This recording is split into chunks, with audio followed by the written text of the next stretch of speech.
I'm here with Matt Demers, and I'm going to do a short interview with him. And yeah, would you like to introduce yourself first?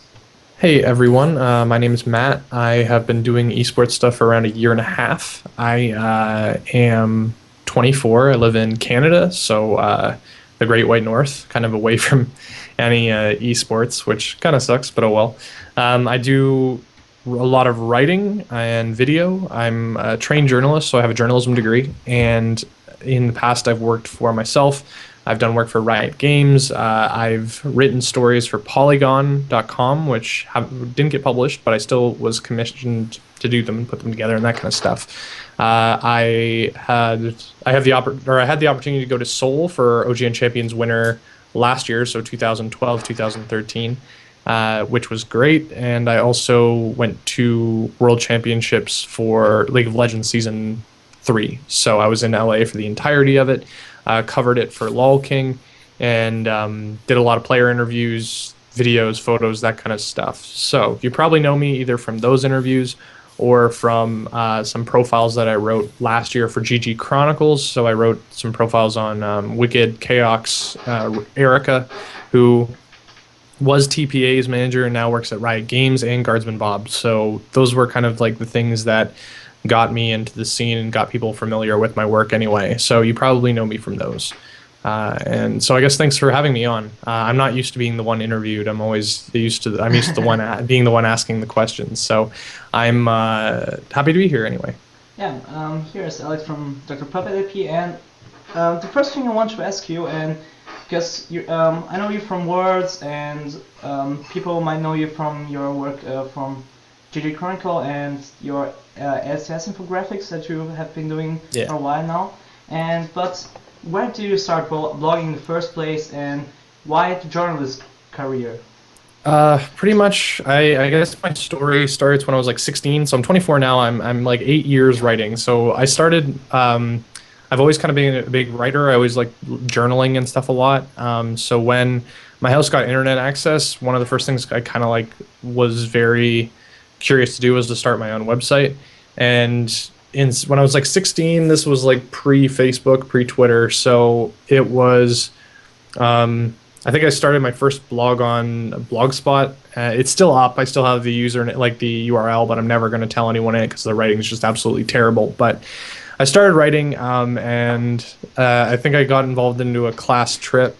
I got involved in a class trip to a newspaper, and I saw, when we were there, I met a guy who did like a lot of reviews. So he did like music, DVDs, books, that kind of stuff. I don't know if he still works there, but that was kind of just my inspiration, being like, okay, I can basically enjoy all the media that I already like, and then I can get paid to write about it. And since I already like writing, it was kind of like, okay, cool, fine. So that was just kind of a very easy decision in terms of like what I wanted to do with my life. And I started writing a little bit more seriously after that, and then I went to journalism school. So originally I wanted to do opinion writing for a living, and then eventually esports kind of bit me pretty hard. So I got really heavy into esports, and I kind of told myself that I wasn't going to start writing about it because I tend to have a bad habit of taking all the hobbies that I have and making them work. But I eventually kind of found that there was a need for trained journalists in the scene, at least, and that I would be able to kind of have something unique about myself. Because like we talked about the show before, before this went live, and one of the things that I mentioned to you was, you got to make the show unique. And I guess being trained and having a degree it allowed me to kind of do more serious journalism, I guess, or at least in a style that people weren't used to. And I think that was a really easy way to kind of differentiate myself from people. So that is kind of how I got into esports journalism. I wrote a big long thing anyway about my journey so far, and maybe I'll give it to you to post in the show notes or something like that. But right? Yeah, Pro Gamer Hub. Yeah, I will put in the video description for sure. And Yeah. basically that was just like a summary of my journey to date, or my journey up until a couple months ago, in a really kind of detailed fashion. But I guess we can kind of go over the short version of that later. But that's pretty much how I got into esports. It was, or esports journalism at least, and journalism in general. It was just like I always really liked writing. I'm a bit of a tech nerd, so I can set up things like my, site and Twitter and that kind of stuff very easily. And I don't know, I just found things that I really enjoyed, and then just kind of made them into writing. All right. So, like for me, when I started with looking for esports, was like a friend came to me and say, "You need to play this game, League of Legends. You need to Yeah. play it. You will love it." And so I tested it. And actually, before I played, I watched a VOD about Fnatic playing against WWE and at an IEM event. So Mm. that brought me to esports. I never heard of this before. I always wished it, but what was the key moment for you that you say, oh, all right, this is my thing. I love this. I need to do this. To be honest, when I was growing up, esports was kind of like the butt of a lot of jokes with me and my friends, because the only people that we knew that did anything close to esports were the Halo kids, because there were like MLG events in Canada and that kind of stuff. And the Halo kids, like the people who played Halo for a living, always were assholes. And that was pretty much it. Is we knew Halo kids were dicks, and we knew that a lot of Counter Strike kids were dicks. At least in the people that we knew anyway. So they always kind of was like a butt of a joke, and there wasn't really a lot of money involved in it at the time. There wasn't, the current kind of scale that we have now. So it wasn't really something that we could kind of perk up and take seriously.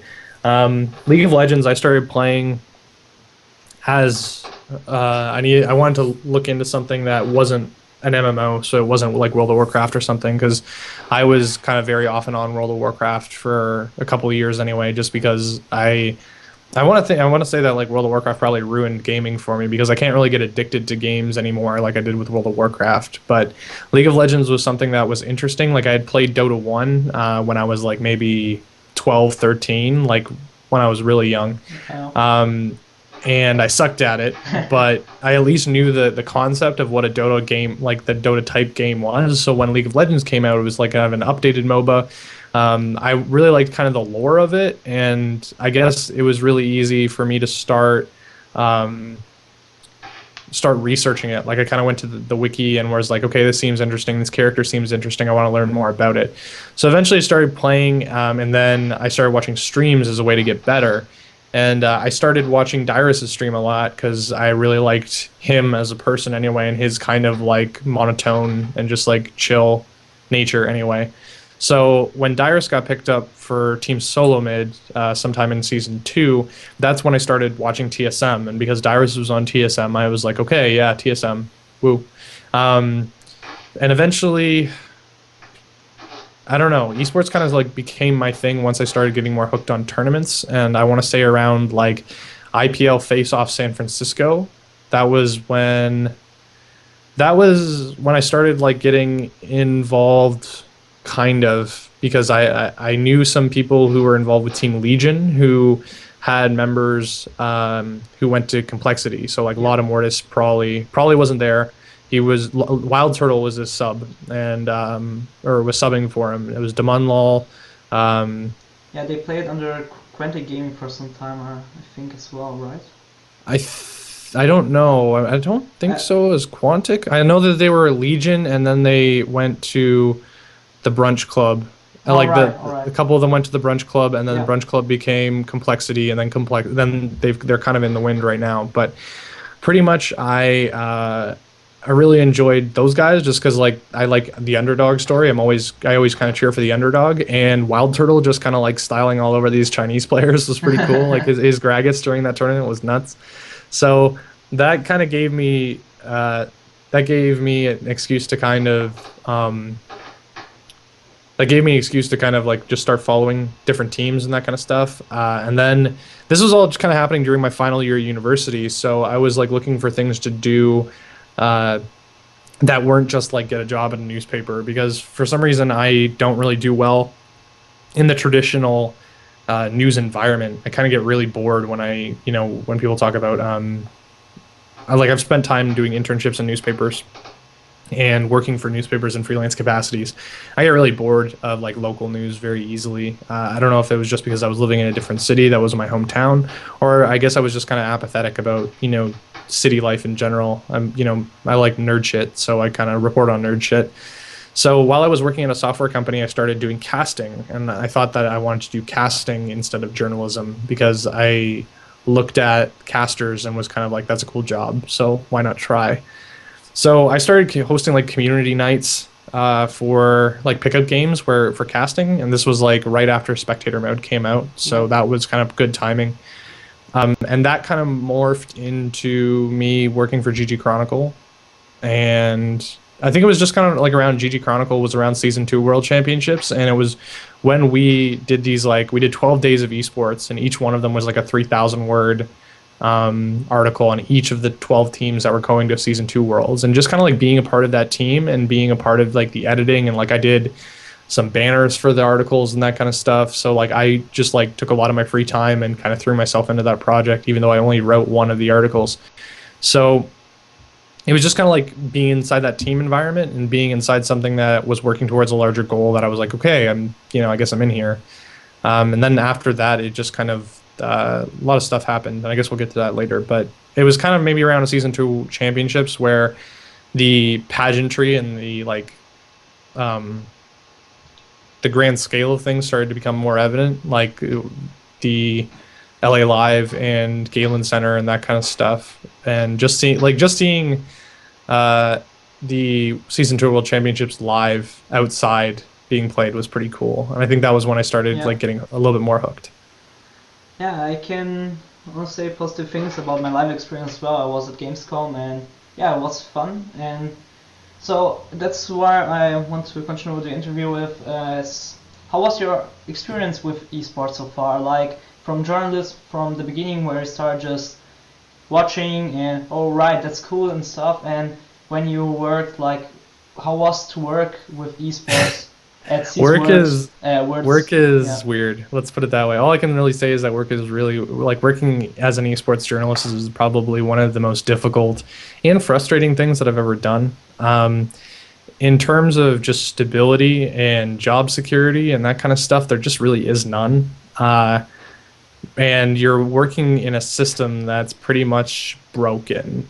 The first day of journalism school, we were basically told that our job line was increasingly dying, and that the method, like we'd have to kind of adapt to find different methods of getting traffic and making money. And pretty much the only way that people make money at the moment is ads, and in order to get ads, you need to get viewers. And in esports, the views that you're competing with views for the teams. So the teams want views because they want money as well. So when you try to do journalism around them, you are competing with them for the announcements that they could be making money off of. So you either have to try to like convince them that you should do the announcement instead, which teams are getting increasingly wise to being like, no, we're going to put it on our own site and make a lot of money ourselves. Or you got to scoop them, and that basically means that the teams are going to get pissed at you and not participate in your work any longer. So the thing is that you kind of have to find a fair balance, and you almost have to find something that makes you so unique that teams can't ignore you and the community can't ignore you, because you have to have something unique that the community really likes. And since so much of the League of Legends community is centralized around Reddit, you have to basically hope. There's two ways of doing it. You can either hope that the stuff that you created strikes a chord with Reddit, or you can make something in mind, like with Reddit specifically in mind. So it'll get upvotes, go to the front page, get you 90% more traffic than you normally would, and make you some money. So if I could bring up traffic graphs on my site right now, you can see that the things that hit the front page of Reddit give me thousands and thousands more hits and traffic than I usually get.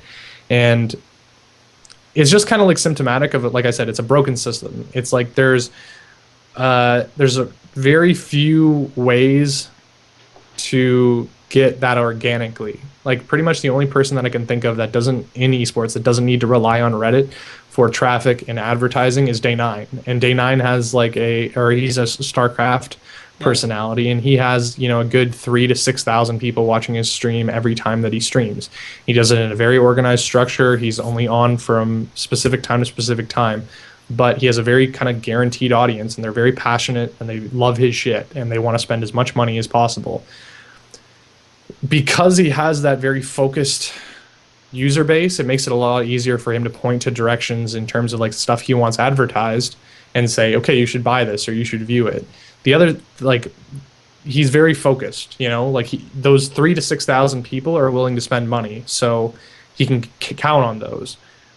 What other people do is they go widespread. They say, okay, why have those 3 to 6,000? We can have 120,000 instead, and maybe some of them will spend money. But the problem is those people might not come back the next time, and you're not actually building any kind of community or you're not building any kind of community or loyalty. People are only seeing your stuff if it's on the front page of Reddit. They're not actually seeking it out. They're not engaging with you in a way that you're building a relationship with them. And the fact of the matter is like a lot of people are coming into this industry, like esports journalism and esports content creation. They don't know that that's the way you're supposed to do things, like actually building a relationship. They don't treat it like a business. They're just treating it like, okay, we're going to get as much traffic as possible, and when that stops, we're going to stop doing it.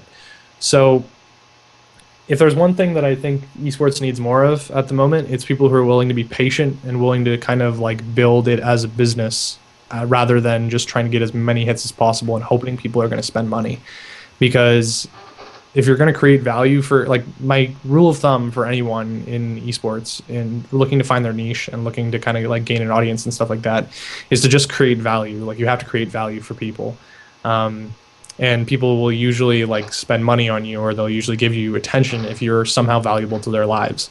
So kind of wheeling all the way around back to this is like, imagine like all that stuff happens. Like you're competing with other people who are just like going as generic as possible, who are, you know, pandering to Reddit. And you're looking at them and you're saying, you know what, I don't really like doing that stuff. I want to do some stuff that, I feel I'm invested in doing. And then you post it, and then it gets a fraction of the hits. It doesn't hit front page of Reddit. You don't recoup any kind of investment because you're not getting paid because you're putting it on your own blog or your own vlog or whatever.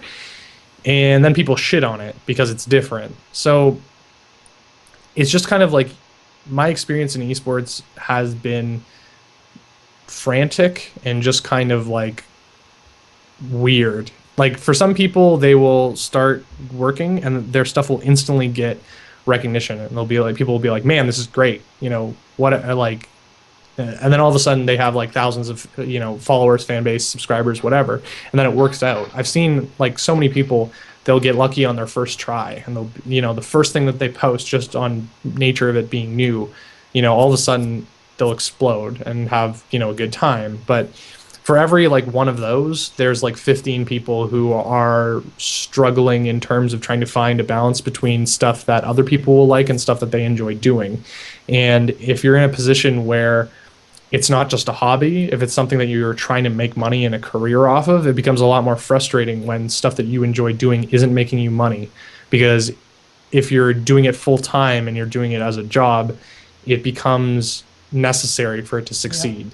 You know, you don't have that window of it being able to fail. So what ended up happening, this is continuing on the story, is when I was working at a software company, I was doing casting and just like for free work for GG Chronicle because I wasn't doing anything else.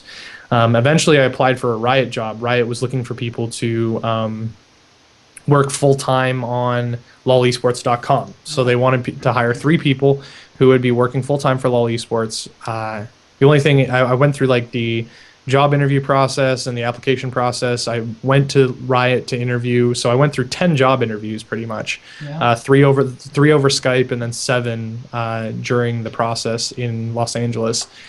And then they put me on contract for 3 months because they hadn't hired my boss. And then when they hired my boss, that boss decided that they didn't need full-time people, they just needed freelancers. So they would pay them a fraction of the amount of money, and then they would just not have to hire them and give them job benefits and like a visa and stuff like that. Yeah. So that's what ended up happening. So for 4 months, I thought I was going to have a job at Riot, and it didn't pan out. So that sucked. And during that time, I like left all my other freelancing stuff, and I was working with mobile phones, or like doing like phone reviews and game reviews for phones and comic stuff because I'm a big comic nerd. But I just kind of like left everything and went full time with esports. And when I was done, it was like, well, what are my options here? Like, where can I get a job? Can I do my own stuff? Can I freelance for a living? Can I make rent just by freelancing? And at the time, I thought I could because I was doing a lot of social media consulting, some stuff on the side. So I said, my timeline is going to be till Worlds. If I can get to Worlds under my own money or by someone sending me, then fine, I will keep doing esports. But if I couldn't, I was like, okay, I'm done. I ended up getting to Worlds because I was freelancing for LOL Esports, or not LOL Esports, for LOL King.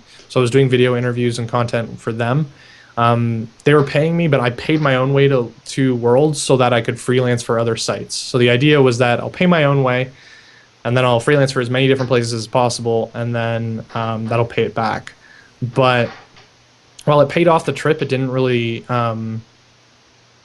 benefit me a lot in terms of like the way my career was going. It didn't really lead to a whole bunch of new followers, or like a lot of my interviews didn't make the front page of Reddit. Like a lot of people didn't like my interviews. Like it's like I said, for every success story that like the community looks at and says, man, here's this guy that no one has heard about before, and he's doing, interviews at a live event.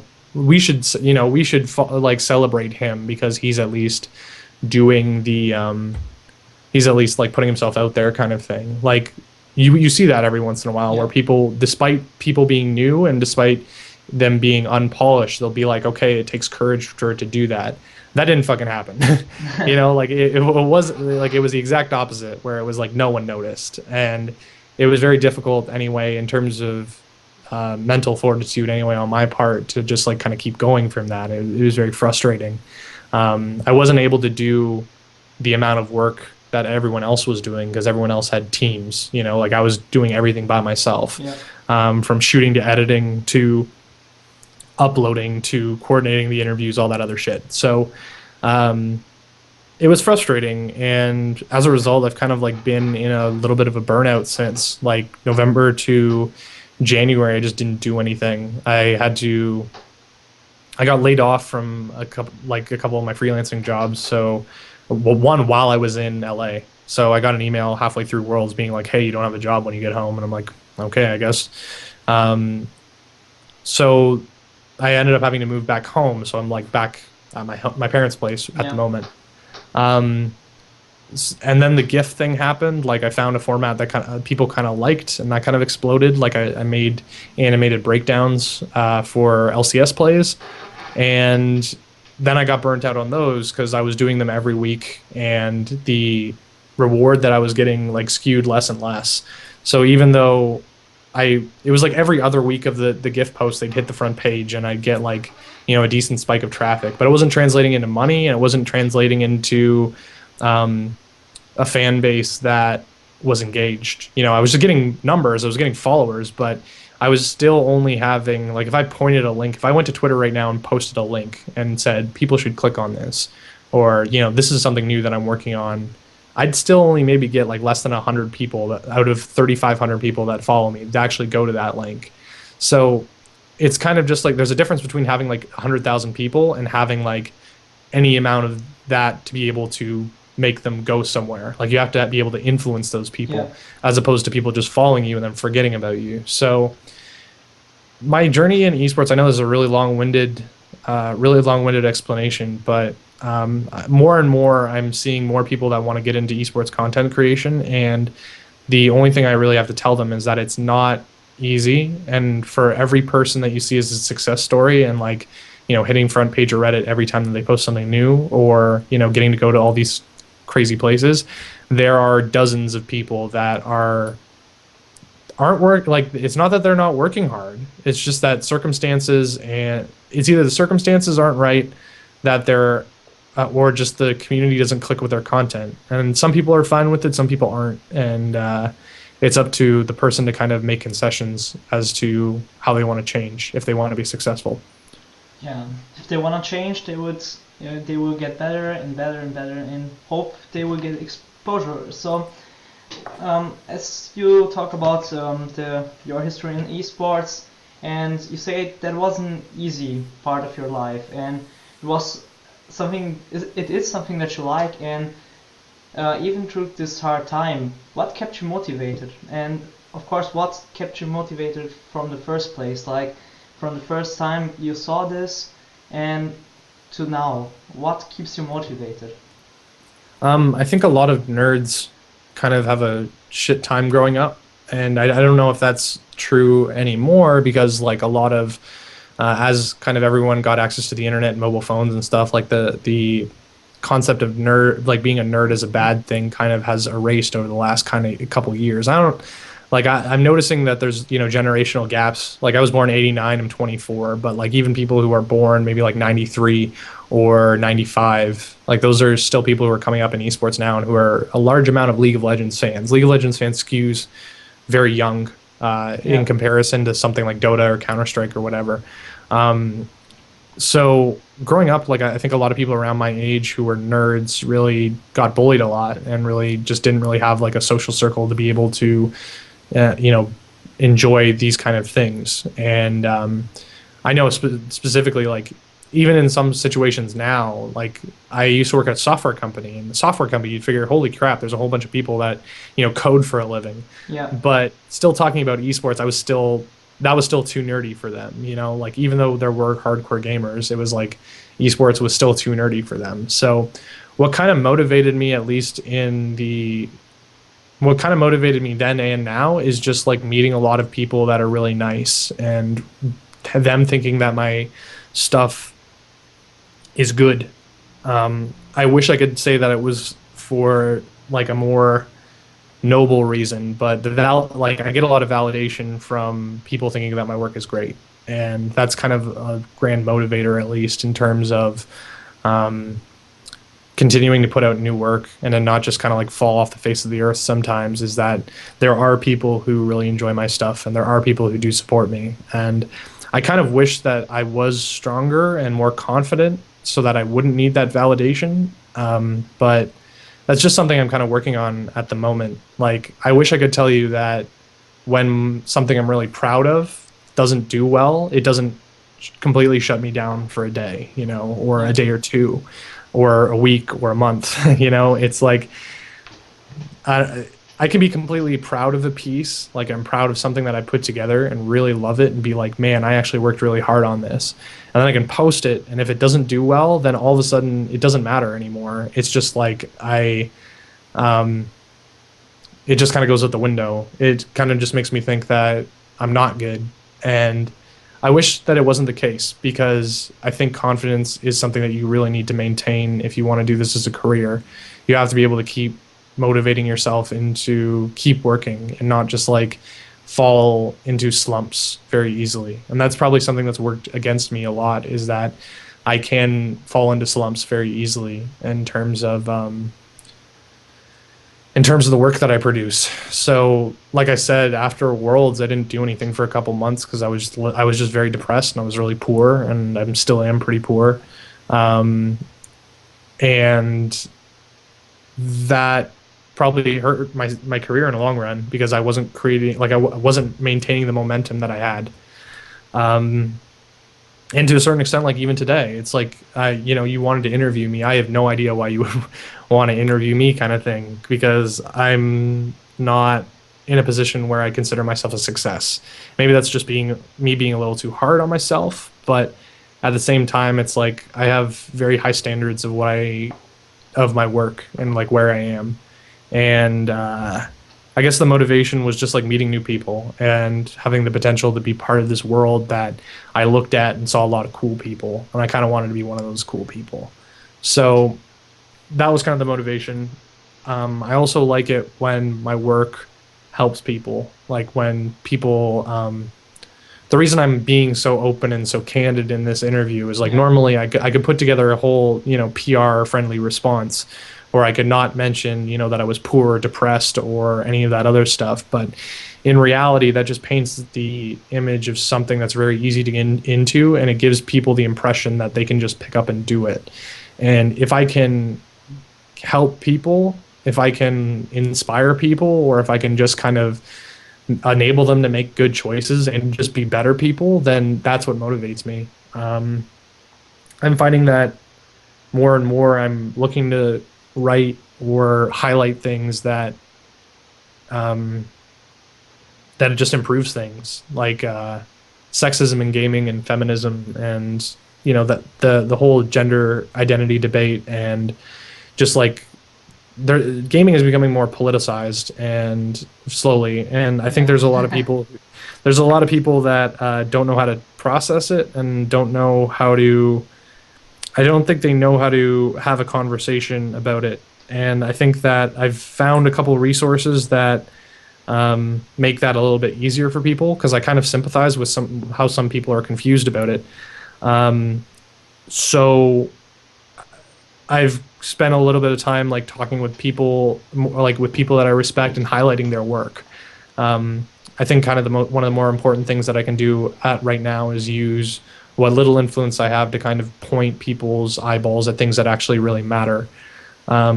So yeah, the motivation was pretty much just I saw a lot of cool people, or people that I wanted to meet and talk to, and I found a way to do it in journalism because people like being interviewed, and I could help people while I was doing it. So meet cool people, talk to cool people, eventually be a cool person, hopefully, and help people while doing it.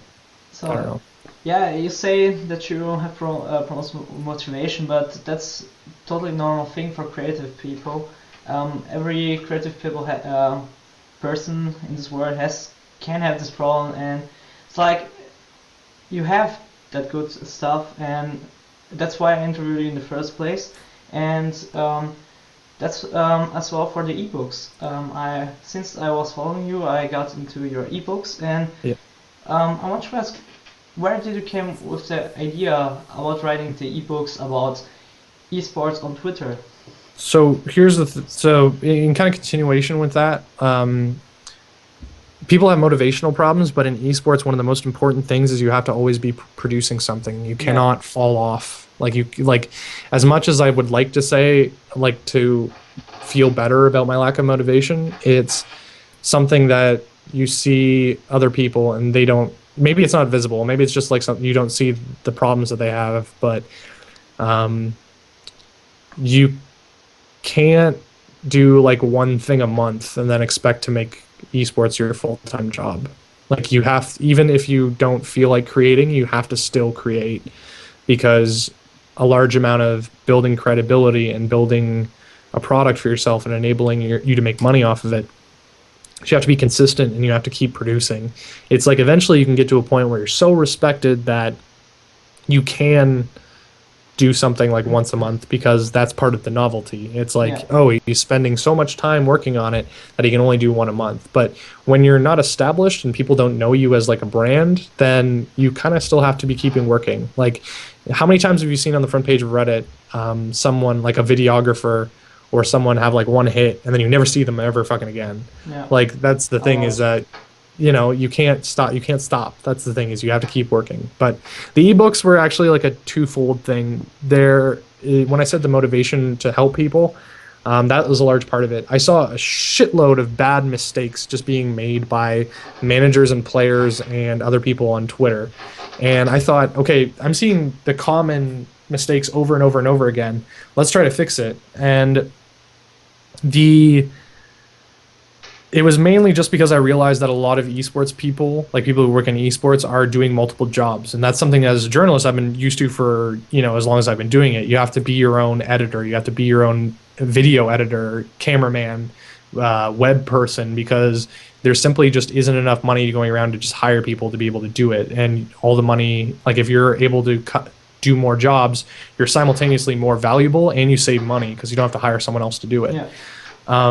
The ebooks were, I could have made the ebooks blog posts, but in honesty, I wanted to try to do a pay what you can experiment to see if A, people would buy what I was selling, and B, to kind of gauge where I was in the community, at least, where if I could get some, like, I wouldn't say influence, but if I could kind of prove myself as valuable to a lot of managers, I think it would make it easier to kind of get interviews and to get more respect, I guess. Like, if I was willing to show that I was helping them, or I wanted to help them at least, in a low investment way, like on their end, they could be like, okay, this dude actually like is invested in the scene as much as we are. I guess we can help him out, like if he needs anything.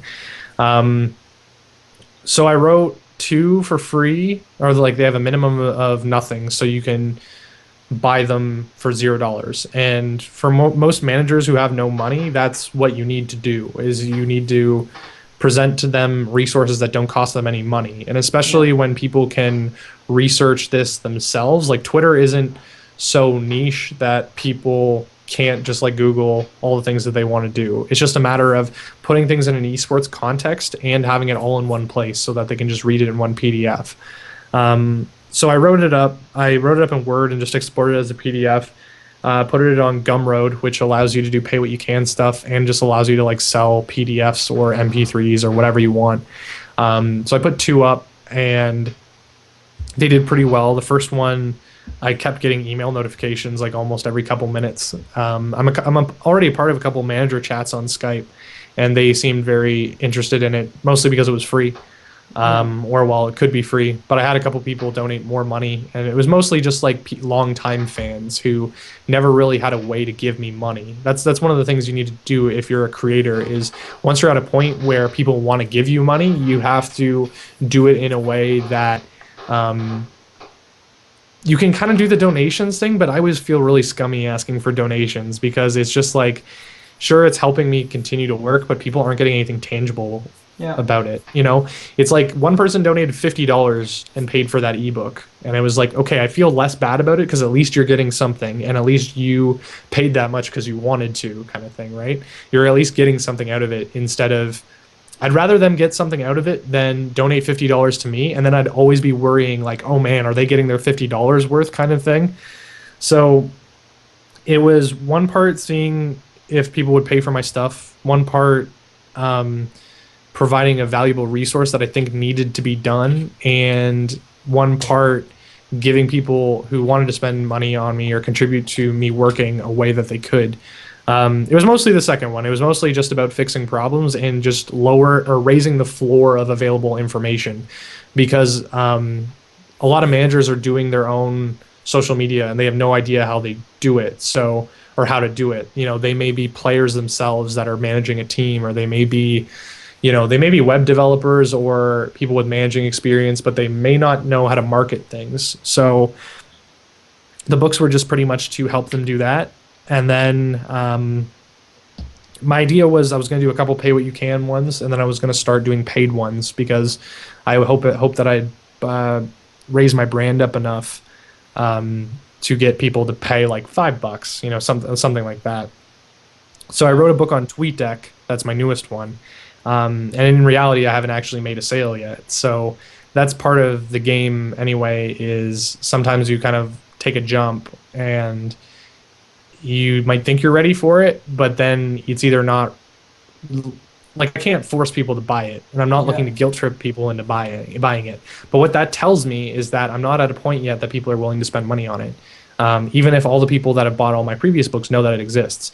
So that's not their fault. It's my fault. So I have to keep working and raising my credibility and doing more either cheaper options or more pay what you can options or whatever.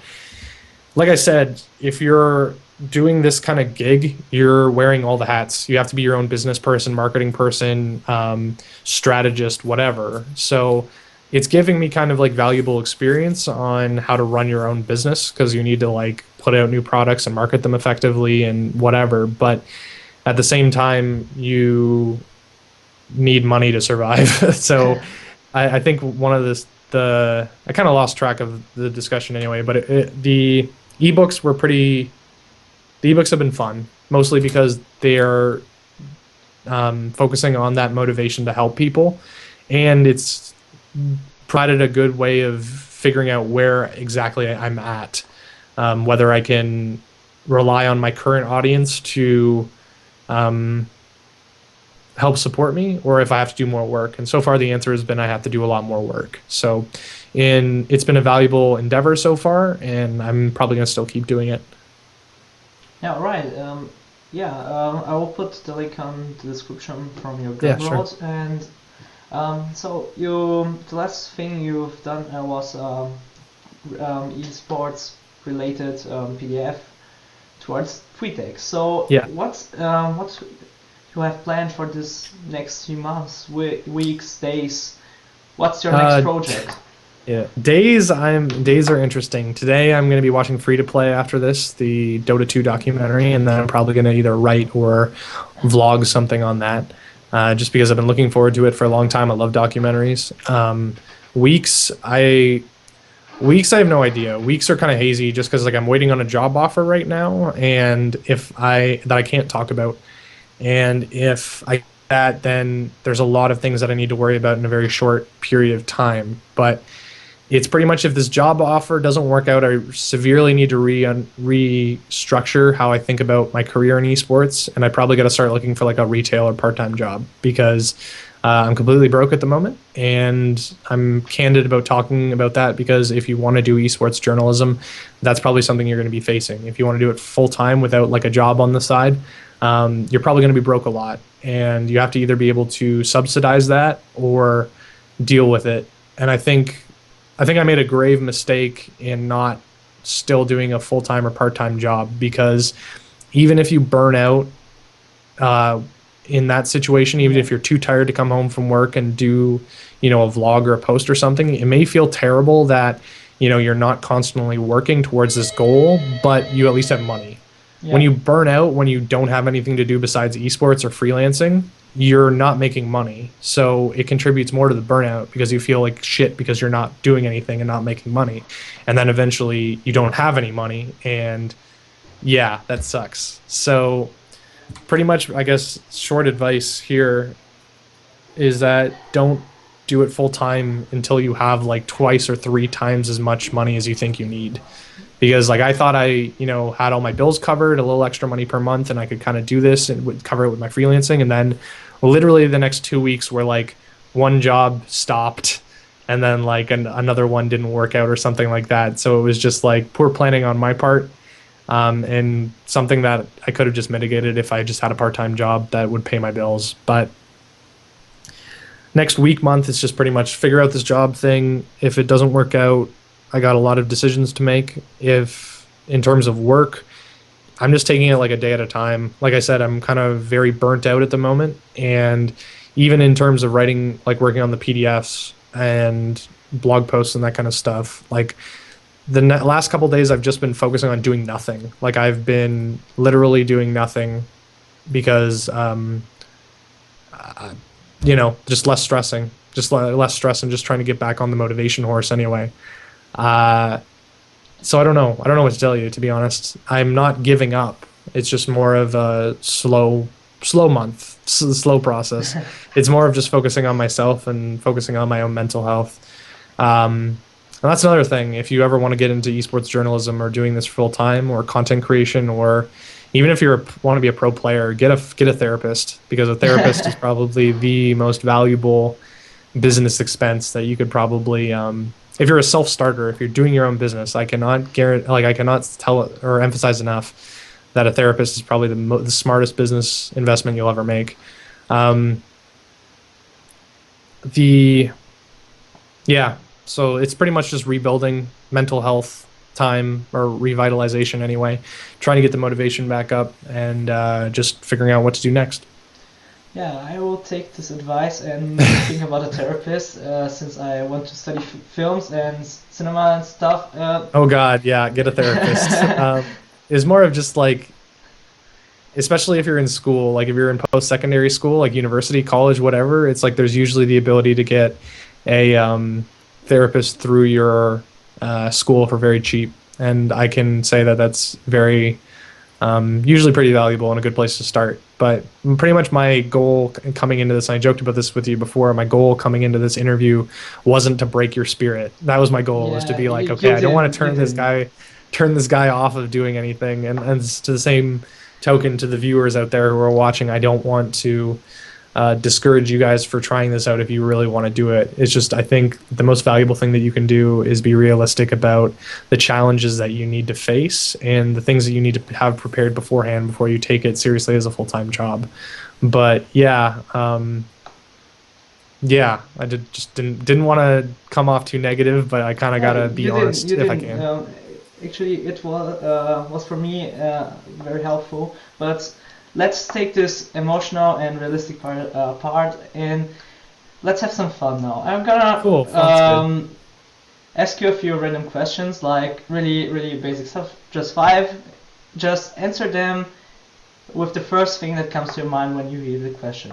So the first one, all-time favorite video game.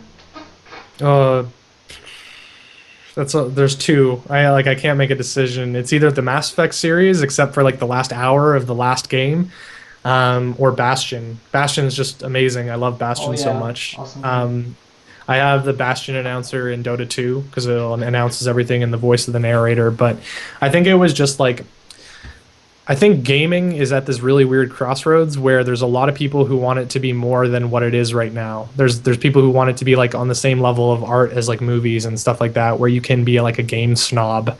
But I think Bastion did a really good thing in that it gave a really cinematic experience and did something that no one else was doing it, but it didn't do it in a pretentious way. It didn't do it in a way that people were like I get really kind of weird about when people shit on other people for like not liking something.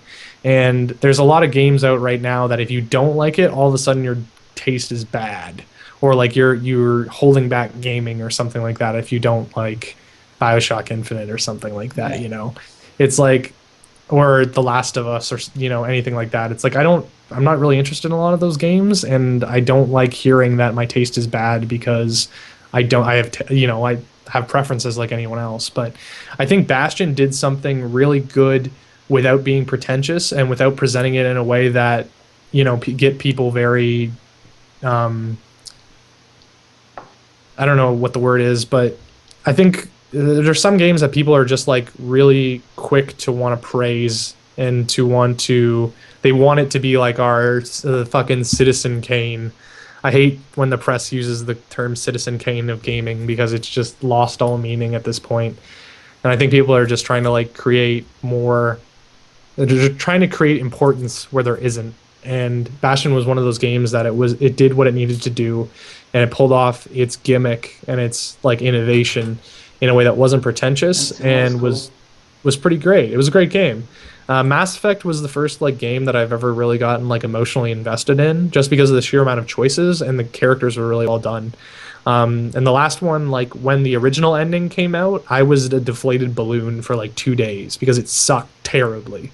And I was like, I was looking forward to Mass Effect from like 2005 when I heard about it for the first time and how many explorable planets there would be. And then they came out, and the planets weren't like there wasn't 500. There was 500 explorable planets, but they weren't. They were all barren except for a couple.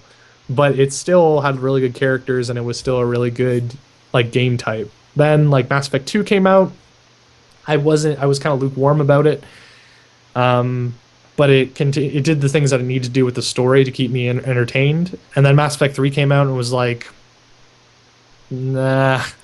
If there was a way to like keep the writer from Mass Effect 1, like Drew Karpyshyn was the writer for Mass Effect 1, and then he partly wrote 2, then he didn't write 3 because he was away from like he left the company by then. And it was like if they had just kept that timeline going of like Drew Karpyshyn being the writer for all 3 games, I think it could have been about 10 times better than it was right now, or it ended up being. But I don't know.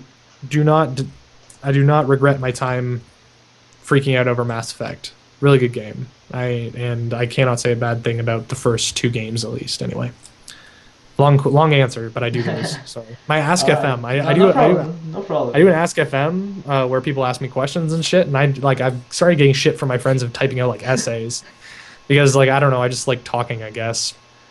But anyways, and next Everyone question. likes. So the next question, favorite drink. Favorite drink, alcoholic or non-alcoholic? Doesn't matter. Ginger ale. I like ginger ale, and then for an alcoholic drink, I like gin and tonics because gin and tonics, I don't know, it tastes like pine, and I kind of like that. And ginger ale, I'm an old man, and Best I answer I ever. like I live with my grandparents, and I've lived with my grandparents for like since I was like 10, with the rest of my family. So we've had old people drinks all over the house. But ginger ale is just really good. It tastes good. You when you drink it when you're sick, you feel better, and it isn't as sugary as like cola or Dr. Pepper or I can't drink a lot of colas and stuff like that because they're just too sweet. But yeah, ginger ale and gin and tonic. All right. So favorite league champ. Oh boy, to play is probably Leona, but to like in terms of lore and like general aesthetic, I like Volibear a lot because you're a giant bear and you run at people and flip them over, and shit like that. I don't know. He's fun and his voice lines are pretty cool, and you feel like a badass when you're like, Fuck it, David. you know, you're so tanky that people can't kill you, and you just run in and fucking stomp all over them and stuff. I don't know. And Leona, you just feel very like it's a very rewarding champion to play well. It teaches you how to hit line skill shots and like long range skill shots, and it teaches you how to like predict things. It also teaches you how to like prioritize enemy champions because you know you can Q stun people but not use your E beforehand. Like you have to make sure that your W is on, so you have like Leona is a very good fundamentals champion in everything but last hitting, and if you play her with Targons, well, teaches you last hitting too. But As well support. yeah, Leona's pretty fun. That Leona and Volibear, yeah. So Matt, what are you playing in your free time? I'm playing. I've been playing Metroid Fusion for the last couple days. I'm kind of going back to my I wouldn't say bucket list, but my backlog of games that I've always wanted to play, and I think that that's an easy way for me at least to feel productive and not feel terrible, if you will, about like not doing work. Because at least like if I'm not making it's really difficult to kind of play games that aren't League of Legends or esports because you feel like you need to make money while doing it, or you feel like you need to stream them or make YouTube Let's Plays or whatever. But the thing is if your brand is in esports, it's very kind of like out of left field to all of a sudden be like, hey, I'm streaming this random Game Boy Advance game, come watch. Yeah. So I'm kind of like making this an exercise and like playing just to have fun again and to like find motivation and just like having fun with things. So I'm playing Metroid Fusion because I've wanted to play that game for a really long time. I'm almost done. I'm at like the second to last boss. And otherwise, it's been like a lot of Dota 2 just because my I've met a lot of people. Like I've been doing work for eSex, your eSports Express site, Yeah. with the parody and everything like that. And I've been meeting a lot of Dota people through there. So we've been playing. It just helps me get perspective on League. It's not like I'm leaving League or anything like that, but I think it's just one of those things where you need A break. a break and like perspective on like why you liked something or in the first place, or why things were designed the way they were. Like I wrote like a blog post about how playing Dota has kind of helped me understand why certain League decisions are made, like why things are balanced the way they are. And to be honest, that's pretty much it. Like I've been playing this game called Threes, and it's probably my favorite mobile game that I've been playing in a really long time. Oh, It's just like a very so- simple matching game. And a friend of mine, or not a friend of mine, but someone I follow on Twitter, he was roommates with Day9. I don't know if my webcam just flickered there, but I think it did. Can you still hear me? Yeah, I can. Okay, cool. I didn't know if my internet was bugging out again, but the Day9's roommate made it, and then I started following. Like that's the thing that I was saying from before, where you have the influence to be able to point people in different directions. It's like I followed that dude because I followed Day9, and then I found this guy's game that was really actually pretty fun, has a lot of character and that kind of stuff. It's called Threes. It's out on iOS and Android, and it's just like I'm really big into Tetris. Tetris is my favorite. Oh, that's another thing is Bastion, Mass Effect, and Tetris. Tetris is like if you need to like everyone has that one game that they're really good at competitively and against other people. Tetris is my game. I'm really good at Tetris. So we should have played Tetris Friends. we should have played together. Tetris Friends or something like that. Yeah, good idea.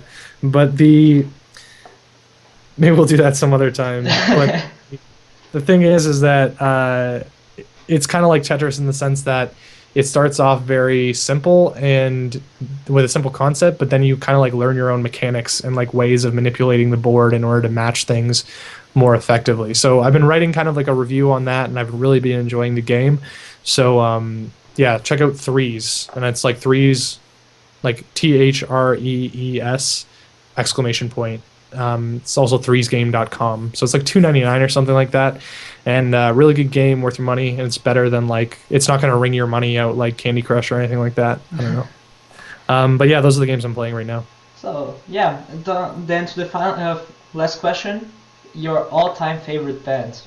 Band. Oh, bands kind of changed. Like I know that um, my music taste is absolute garbage. So like that's one of the things that uh, changes very often. Like I don't change my music taste. Like I rarely go and seek out new bands or music or that kind of stuff. If it's like someone new, if it's someone that I've listened to already and they put out something new, then sure, I'll check it out. But like I don't search actively for new music.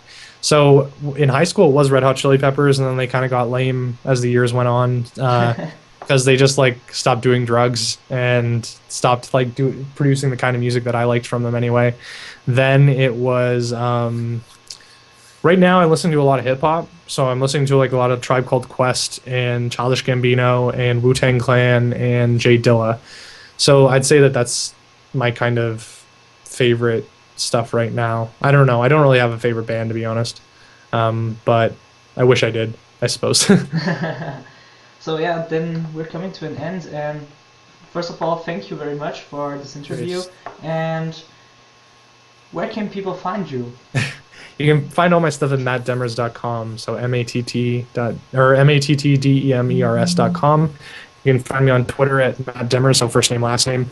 And that's pretty much it. If you want to support my work, and if you want to help me out with like little small donations every time that I put something else. I think my internet's going again. Can you hear me? Yeah, I can still hear you. Yeah, I'm getting notices from Skype, so I don't know if it's going on or not. Yeah, it's flickering, but yeah, my internet's flickering. We can still hear you. Yeah, okay. So pretty much if you want to support my work, you can go to patreon.com/mattdemers, and that's probably the easiest way for you to support my stuff. So pretty much how it works is that every time I produce something, you donate like $1 or $2, and it adds up because everyone else is doing the same thing. So it's a small amount of donations as opposed to like a big donation with Kickstarter, and you're guaranteed to get something because I don't take money until I publish something. So that's pretty much it. So yeah, so thanks very much. I wish you the best of luck with your work. I hope to see more from you soon. And yeah, any shout Thank you for having me on. I wish you best of luck with the show. And yeah, keep doing work. I guess advice to you and to like everyone else is just be kind, be helpful, and yeah, just stay positive. Yeah. If that's possible. So thanks again. I hope I didn't scare you or anyone else off. Have a good night. Thanks. So I'm just gonna stop the recording.